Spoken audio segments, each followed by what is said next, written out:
Well, we're off for our morning walk. And I always have to put a sweater on Willie because he's always cold. Come on. And as we go, here comes Puppy. I have never in my life seen a squirrel come towards someone while they're out for a walk. This could be famous, but that's no big deal.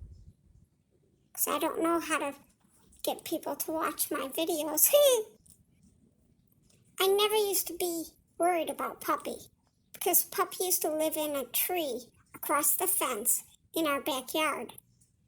But now she's living in a different house on a different block.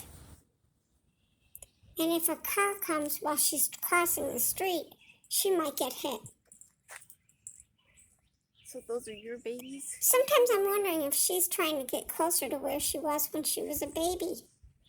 She's only got one more block to go. But here's Puppy. Here, Puppy. She gets a peanut.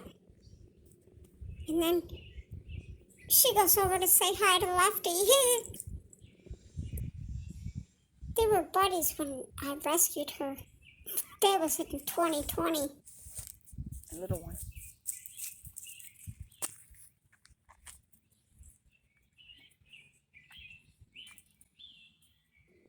I had washed both of my dogs, and to dry Lefty off, walking helps. And as we go walking, we run into Puppy, and it's such a blessing to see her. And Lefty, he's all dry.